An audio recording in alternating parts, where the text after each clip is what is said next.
Welcome back to another edition of the Washington Nationals here on OOTP 27. As you can see, we have quite a few staff members who have left our Major League staff this offseason. One of them, our pitching coach, being someone who I just totally goofed and didn't see that needed to be extended, and I just never extended him because it's a pretty easy email to miss, at least in my case. So we missed out on this pitching coach. Obviously, he's not going to want to come back because we didn't extend him. And then we also lost our hitting coach because he retired. And then we lost our trainer, who we just hired a couple seasons ago, because he also retired. So 3 staff members at the Major League level, as well as our hitting coach, at the minor league level in DSL needs to be replaced. And then also just the general vibe of where this team is right now. As you can see here in the team history on the side, we'll go to this page as well. 5 straight playoff berths here for the Washington Nationals dating back to 2028, and no World Series titles, and the past 3 have been first-round exits, despite winning 90-plus games. Winning the division, both of those seasons, probably should have won the division. I guess I could have won the division. I shouldn't say should have, but, 2 out of the last 3 were division winners. Really, really good teams, especially this past season. Probably the best team we've ever had. I mean, if you go by Pythagorean, we were 106 wins with the Pythagorean, -9 on that, and then just had another disaster performance in the postseason here as we get first rounded for a 3rd year in a row, and I'm just at a loss. I mean, at this point, like, our team, it's not like the team is bad. It's not like I can look at the team and be like, oh, if we improve this or we flip this or whatever, something is going to all of a sudden click and change.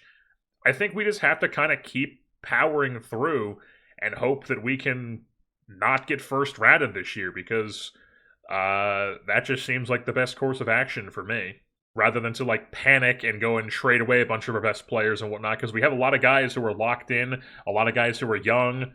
I just don't see the need to go and panic and trade a bunch of people and flip the roster, as we already did a decent amount of flipping last offseason, and it resulted in our best season so far, and then we just had no playoff success. I don't really know what's going to change this offseason. I'm sure there will be a couple of changes, but it might just be another offseason of kind of just teetering up a few things here and there on the bottom of the roster, maybe bringing in a couple more relievers or something, and just trying to bolster the team for another playoff run. There might be a couple things that we could possibly, like Luis Hernandez is somebody we haven't extended, and he's going to start getting expensive in arbitration. I'm not going to look to trade him this offseason, and he's definitely not somebody I'd be looking to fully extend, I don't think.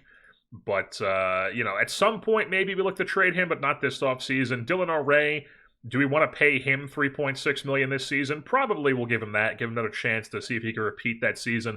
I don't personally think he's going to, but I do think that having somebody like him, who's more of a contact player, spread around with a lot of our swing and miss power guys, is a valuable player to have. So Dylan O'Ray probably going to be back for another season.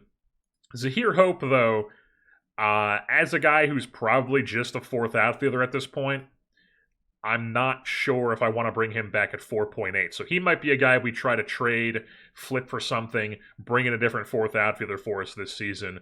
That's definitely on the table there. Jet Williams, maybe same thing with him. He's probably going to make $3 million this season as a bench player who really hasn't. I mean, I guess he was good for us. He was good for us as a bench player, but the percentile rankings aren't great. He's not a great defender. He's about to be. He's 29. He just turned 29. He is the high leader, so maybe we keep him around for another season. We'll probably go either way. Honestly, even with Hope too. Maybe we keep him, maybe we don't. We might just bring back both of Williams and Hope. Maybe we don't, but it could be an option for us. As far as the other guys, though, Nick Lodola, we are 100% not bringing him back, obviously, and then we will not be re-signing Bryce Harper or bringing back George Kirby. $3.6 million, maybe. The pitching coach solve is an easy thing here. We're just going to go ahead and straight up promote our AAA pitching coach, who has legendary in pitching, outstanding in aging and development, only average in mechanics, but, That's fine, as long as we have the other stuff that's really, really good. He works well with our staff. I've already checked that, and he's just had a bunch of really, really, really good seasons in AAA since 2027 when joining the team or the organization, and now he's going to be promoted to the big league team as our big league pitching coach. The former minor league pitcher himself, Jake Upwood. I don't know what's going on with this game now, but they've done something with an update recently where they've broken how the AI auto manages the minor leagues, because guys like this, I'll just randomly find on my AAA roster. I basically how I run the minor leagues is I lock everyone's strategy page. So anybody who I give a shit about, I lock this and I manually control what their settings are, how fast or how slow they progress up and down the system, and I watch those guys like a hawk. And then everyone else is auto-promoted up and down. And then occasionally I'll see some guy get promoted, and I'm like, wow, this guy came out of nowhere for me. And then I'll add him, and he'll be a locked guy from that point on. And I've never had to deal with, especially in this year's game, I've never had to deal with something like this, where a guy like this will just end up on the AAA team for some reason. I was noticing this all through the last season and a half, I would say. Basically, I had a big recording session, didn't play for like a week, 2 weeks, and then got back on after that break I had, and then ever since I took that break, it's been like this. So I'm assuming it was some update they did that completely fucked up the way the AI manages, because guys like this will just end up in AAA, and there's no reason for them. You may be thinking, oh, it's probably because you don't have enough players in AAA. I regularly run 40 to 45 players on the AAA, AA rosters, just because we have so many guys. There should never be a reason to call somebody like this up from the DSL league. This isn't a guy who, like, aged out of the A and rookie leagues and has to be in AA or AAA. This isn't one of those situations. It's just the AI is just like, oh, you already have 43 guys in your AAA roster. Everything's perfectly normal. Well, this guy is going to be on your AAA team. And it's not just one at a time. It'll just throw like a bunch of guys. Like, boom, we got this guy on the AAA team right now. He even played a game for some reason. Why? I don't know. You thought that was it? How about this guy? Scouting Discovery in November, this past offseason. 17 years old, not even 18. He's pitched 3 innings in AAA. Why? Here we go. Here's another guy. Scouting Discovery in 2028. He's 20 years old. Barely pitches in the DSL. He's on the AAA roster. Hasn't pitched in AAA, luckily, but he's on the AAA roster for some reason. No matter what, you'd be like, oh, you could just send him down. I sent him down, and then I sim 2 days, and then either the same guys are back or different guys from the DSL team are now on the big league roster. It makes no sense. I don't know what they did, but they fucked up something, and they should probably stop making this game worse year by year and update by update. Alrighty, folks, we have done our development lab here for the first set of guys. The first player in it was Melvin Jimenez. We were trying to improve his strength and conditioning because he's a fragile catcher who we would like to be our backup catcher this season, but we would like him to be able to stay healthy for the full season, so we are trying to improve his injury proneness. Then we move things on to Mateo Reyes, who I continue to believe that if he keeps developing at this rate, that if he gets his stamina up to a 35, he would be a very interesting starting option, and then even more so an interesting stopping option, even if we go that route with it. So trying to improve his stamina in the dev lab this season. And then Matt Pilkington, trying to tap into some of his control here. He has some potential to be unlocked in the control. If we can get that to a 50, that might be fantastic. He's got the high adaptability. He's a lefty. And we might need a lefty in the rotation this season because I'm looking at possibly doing a 6-man rotation. Thank you to whoever, I forget who it was that commented. It might have been Lions who commented about the 6-man rotation. That is a fantastic idea. I don't know how I never thought of that, but we don't have any lefties, really. It's just Pilkington and Matt De Leon, who, if we go back to the dev lab here, Matt De Leon is also on here, but we'll get him as we get to his place in it. We're also trying to improve Alex Rouse's control as he continues to solidify himself in our rotation. He still has some potential control there. He's a guy who's had control issues for us, and we want to keep trying to improve the control. So we're going to try to do that in the dev lab over the offseason. And then Josh Yorkin, same thing with him. We could have gotten literally anything with him, but I just thought control was what we wanted to go with. It's only a medium difficulty. So Josh Yorkin, trying to tap into some more control for him as well. And then Brady Ebel, really trying to promote tapping into this 65 power potential. We want the power bat to really start developing for him and be a middle of the order, big time power hitter for us. So that's what he's in for. Parker Picott, whatever you say this guy's name, who we picked up from the Dodgers. He's 27, so he's a bit older. I thought about maybe not going with him, but I mean, it's just so tempting with this 55 power potential just sitting there. Plus, he's got the adaptability and the work ethic. So I was like, we might as well go for it. He's got 60 range in the outfield. Maybe we put him in the dev lab again in the second set to try to improve his outfield defense, maybe learn center field. And maybe he ends up being our fourth outfielder this year. But still an interesting player. We want to see if we can make him more interesting to go along with the Void K, Gap Power, and possibly some more pop to go with it. Coming off our bench, maybe as a fourth outfielder. Who knows? And then Wilkin Tamariz, also a guy in contention for the fourth outfielder spot. Spent last season in Double-A, performing very well. Some really solid percentile rankings here.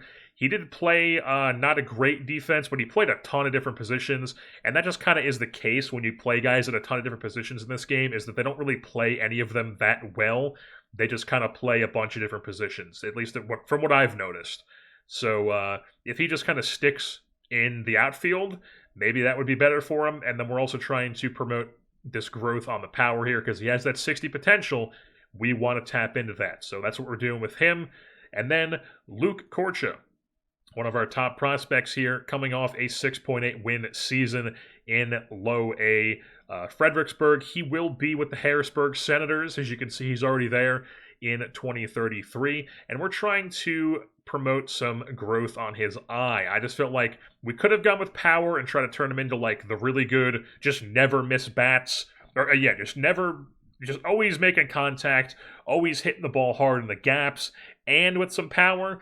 But I felt like, maybe this could naturally go up to a 45, and then the eye, it just feels criminal to have this type of speed and this type of stealing ability, and then only have 40 eye. So, wanted to tap into that. It's only a medium difficulty as well, so I felt like that was pretty decent to go for. Plus, he's got some high adaptability, so maybe that works in his favor. And then another prospect in Zhu Zhao, a Taiwanese right-hander who we signed in 2030 in the offseason. He's a high work ethic, baseball IQ guy. One of these really high stamina, hold runner, sack bunt, really good at fielding his position, and high control, high movement. So we are trying to promote some growth there with his control. He is going to be with Fredericksburg, his first season in full season ball in 2033. Very excited to see how that goes for him. As you can see, he's been dominating the rookie ball levels the past 3 seasons, but he just wasn't, the ratings just weren't really progressing enough to the point where I was confident with him being in the Carolina League. But if you look now, he's up to a 45 in the Carolina League. So he's going to start there and maybe be a fast riser up to the Double-A level. We shall have to see. And then the final 2 spots in the dev lab were Eric Kleeman, who was our first-round pick in 2031 out of Ball State. Big-time control movement guy, coming off a very good season in Double-A. Ended the year in Triple-A. We gave him a bit of a call-up. Did not do well in Triple-A, but he's going to start the year in Triple-A this year and see how he does as some possible another starting option for us in the system. And then Matt De Leon as a lefty, not the most ideal type of guy I like. I don't like the low movement, extreme fly ball guys, but he's got potentially good enough stuff and good enough control to maybe offset some of that. So, and then also we've had success with 45 movement this year. As I don't know, it just seems like they've reworked the ratings to be like 45 is not as bad as it used to be. As we've had some success with that, but we're trying to tap into some control here just because it's a bit easier to tap into than stuff. And that is the what is it, 12 guys that we have in the lab? Alrighty, folks, we have reached the point in the offseason where the awards have been given out, and as you can see, the National League MVP was Elly De La Cruz. He had a fantastic season yet again. This is now 4 straight 8 WAR seasons for Elly De La Cruz of the Cincinnati Reds. Why is it on OSA? I don't know. But yeah, crazy year for Elly, as he always does. He's 30 years old now. He's still a good shortstop to go along with this type of hitting. Just absurd player. And didn't they win the World Series, something like that? Who knows? The runner-up was Carlos Betanzos of the Chicago Cubs. And then third place was Matt Wentz of the Miami Marlins. And then fourth was our very own James Wood. So congratulations to him. We also had Angel Feliz getting some votes. Luis Hernandez got some votes. Jerry Harris, Dax Hardcastle. A lot of our players getting votes, but unfortunately not the winner. Over on the American League side of things, it is Quinn Holm, the super power hitter, who has had 3 straight seasons of 60-plus home runs, including a 70 home run season. And remember, this is the current run environment. I have not put on more or less offense, more or less pitching. None of the league evolution is on yet. That will be checked on at some point during this series, but for now, we are still in the current day run environment, and this guy is just absolutely destroying the ball at the big league level here with his Brady Anderson sideburns and his 80-grade power. And then Kobe Mayo, another powerful hitter, was the runner-up.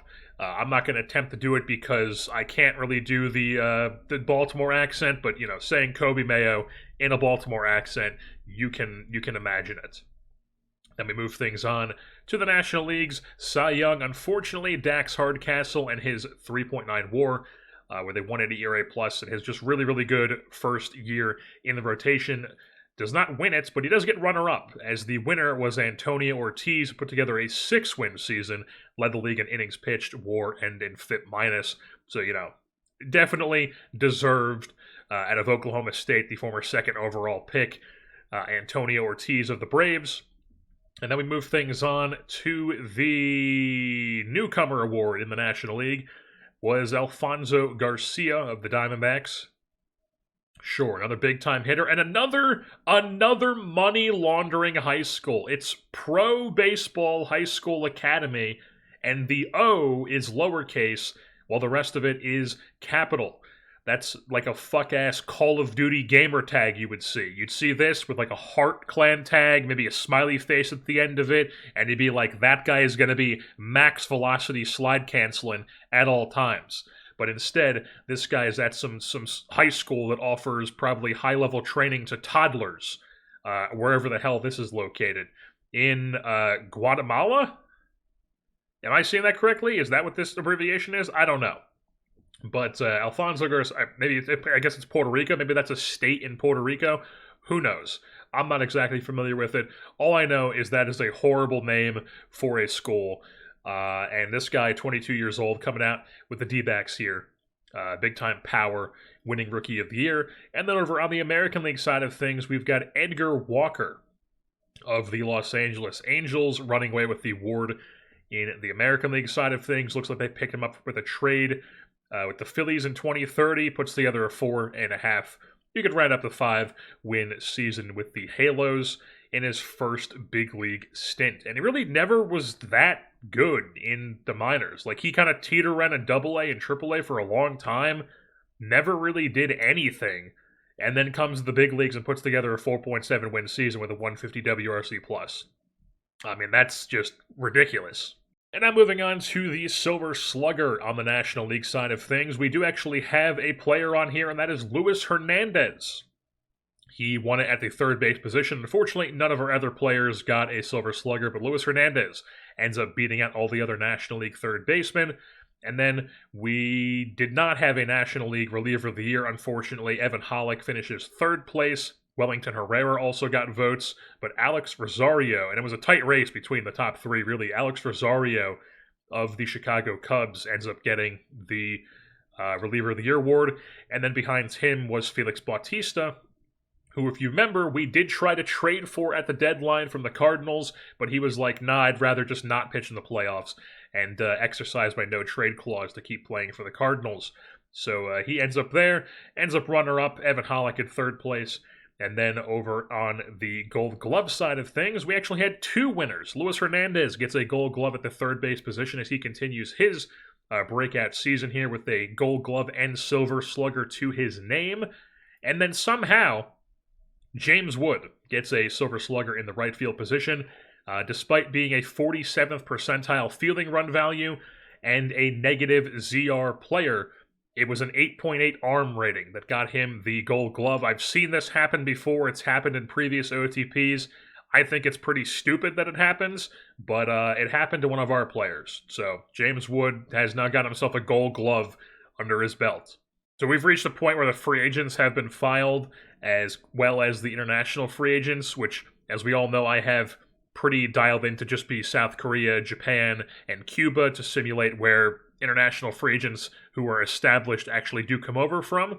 But there is a 1% chance if you go to the, not team settings, the league settings here, generate international established free agents. If you look at this page, there is a, I guess I could take this down to 0. I probably should. Can I take it to 0? Yes. Okay, so that's at 0 now. I goofed that. That was at 1%. So we're putting it at 0. I don't want anybody else generating here, but we do get one guy generated, unfortunately, from a non-South Korea, Japan, or Cuban market of Venezuela, Antonio Ortiz. So this guy, if we see him at some point with the exact same name as the guy who just won the Cy Young with the Braves, this is why, because he just randomly got generated, and whatever. But from this point on, it's a 0% chance for a random nationality. Folks, we do need a lefty in the rotation, and if you take a look, the only compensation here for any pitcher is Justin Robleski, who is a lefty, but there's an even better lefty available. 36-year-old Tarek Skubal, still pumping away, still throwing hard, still being a damn good pitcher. I expect it to go down a little bit here. I don't expect him to be a 65 the whole time we have him here, but 45.6 million, definitely a bit steep. I feel like we can talk him down a little bit, but then we've got a ton of money to spend because we've opened up so much money after last season, and then this year, like, Torkelson's fully off the books. A bunch of guys are fully off the books now, and I think we might go after Tarek Skubal here. We need a lefty in the rotation. Why the hell not? We thought about possibly going after him at the deadline, opted not to. Why not try to give him like a 3-year deal? Maybe the third year's a team option. Maybe we talk him down to like 35.5 or something like that. Something like this. He likes that. I'd be down for this. Let's submit it right away. Boom. Alrighty, folks, we have reached the point of the offseason where we have signed our IFA class of 2033.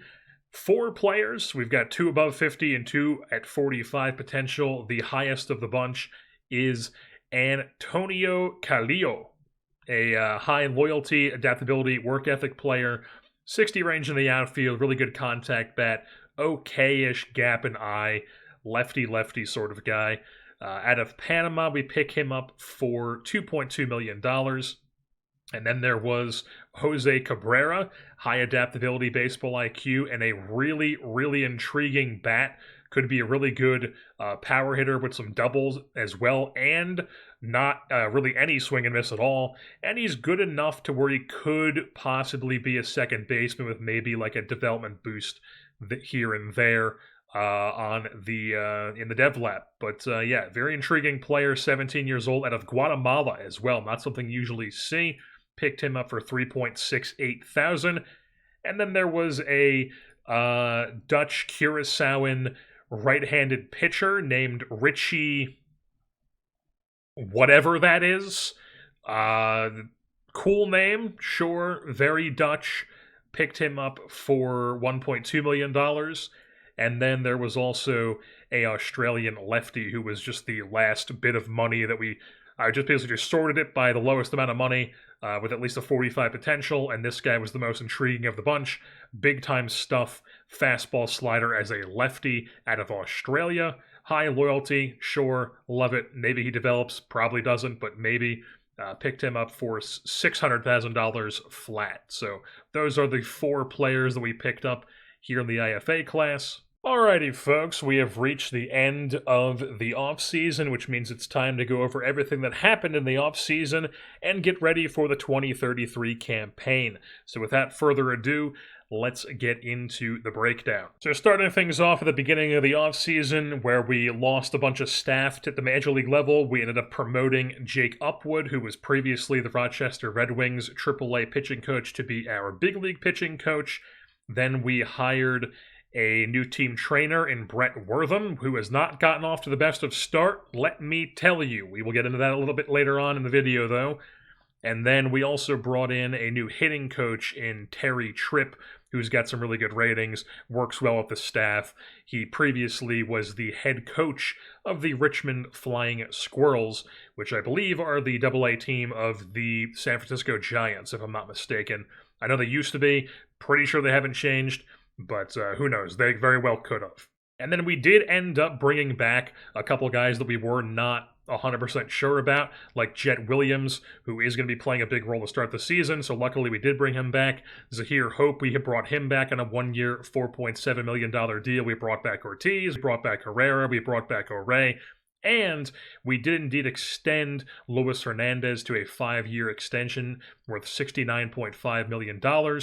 It was basically just buying out 4 years of his arbitration that he had left at $4 million, $9 million, 14, and 17.5, which is what he was projected to get, sometimes a little bit lower, sometimes a little bit higher to compensate.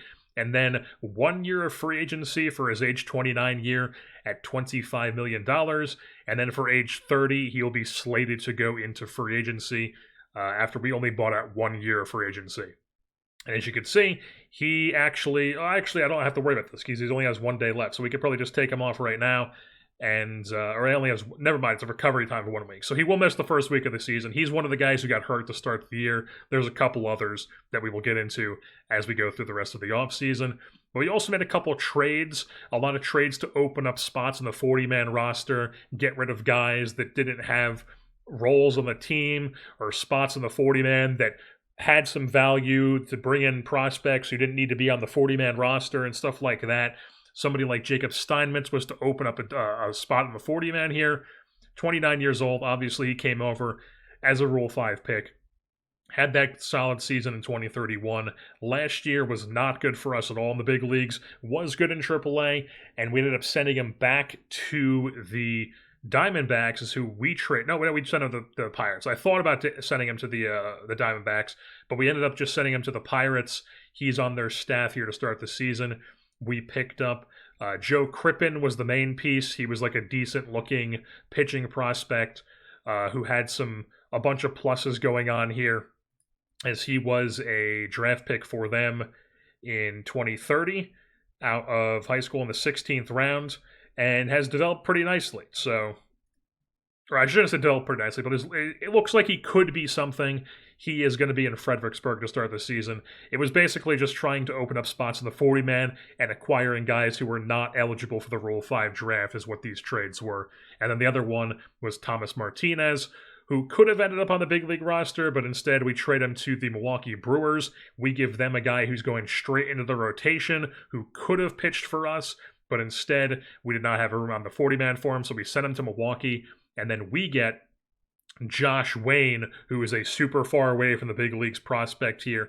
Looks like he could be really good, but once again, super far away from the big leagues, has a lot of developing to do, so, things could go wrong terribly once, a couple of years into it or whatever, but for now, we get this guy.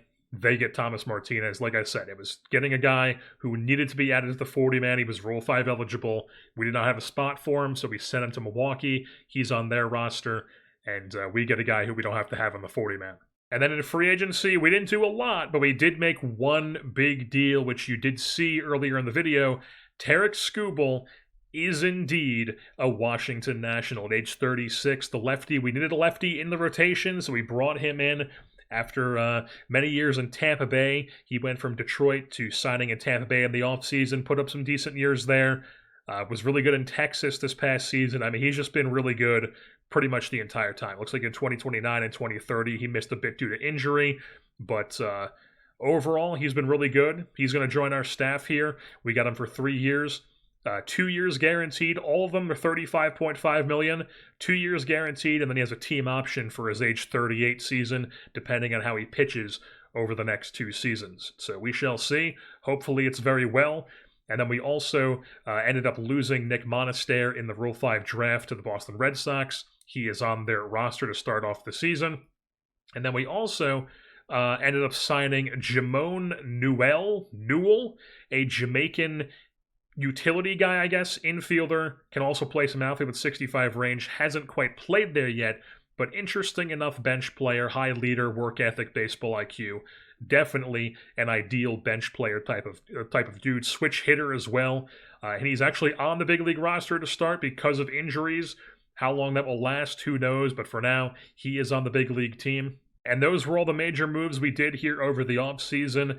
Just talking about some of the injuries that we're still dealing with. Jose Rodriguez ended up partially touring his UCL during the playoffs in 2032, so he's going to miss a good chunk of 2033 as well, unfortunately. He's on the 60-day IL. And then Miguel Cime Jr. unfortunately got an elbow strain in spring training. He still has 3 to 4 weeks left on that.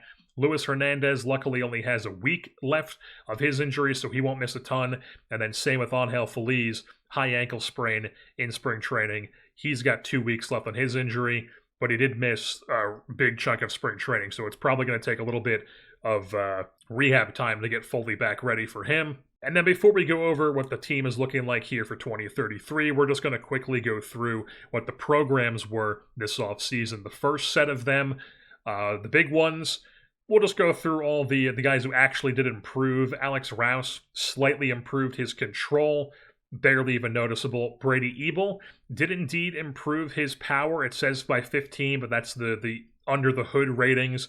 He does have 55 power with 70 power potential, so we're hoping that it is going to tick up this season. You can see it went up from 50 to 55, so we're hoping that he's going to hit some more home runs for us this season.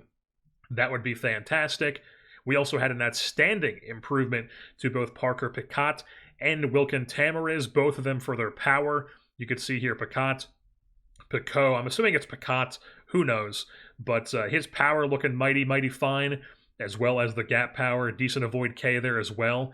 And then as we will get into a little bit later, he actually did have a successful dev program to improve his outfield range as well. So he's looking really solid here. He even expects to start with how much he's improved.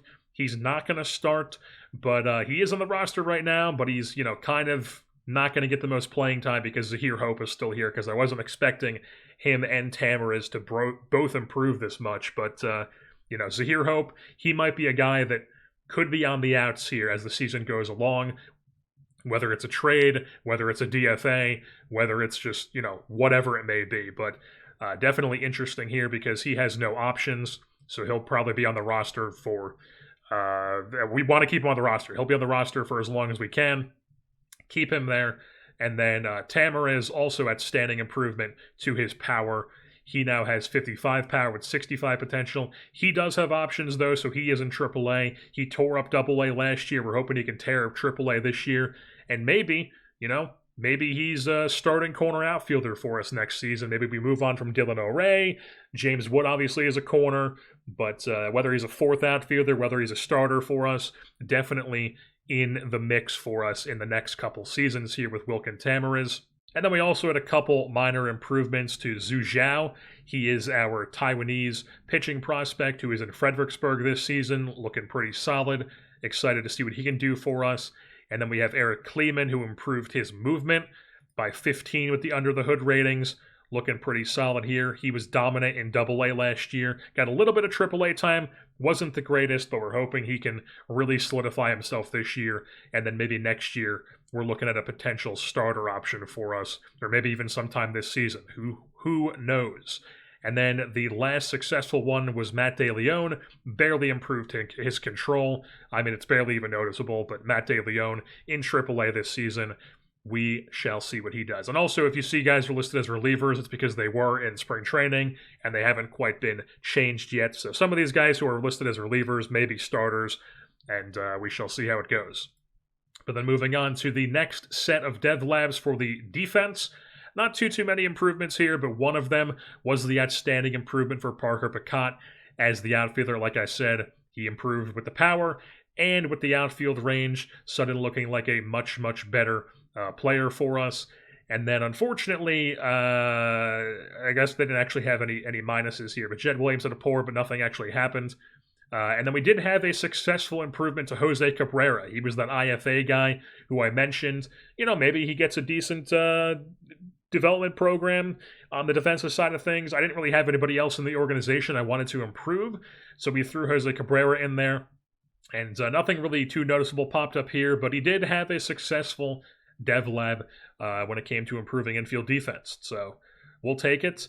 And now we move things on to looking at what our team looks like. So on the pitching side of things, we have Jerry Harris as our ace, followed by Tarek Skubal, then Dax Hardcastle. That is a mighty fine 1 through 3 if you ask me. And then it's Shane Rodemaker, Alex Rouse, and Brian Flory, as we are going to be running the 6-man rotation here this season. And then in the bullpen, the closer, of course, is Bobby Matamoros, with Wellington Herrera and Evan Hollick as the dual-wheeled stoppers, the double-barrel stoppers. And then Robinson Ortiz and Mateo Reyes are your lefty and righty setup men / middle relief.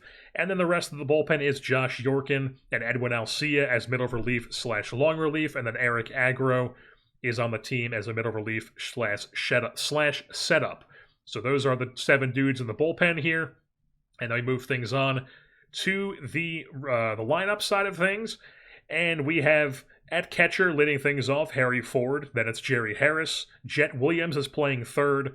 James Wood in right field. Ronnie Cruz at second. Brady Ebel at first.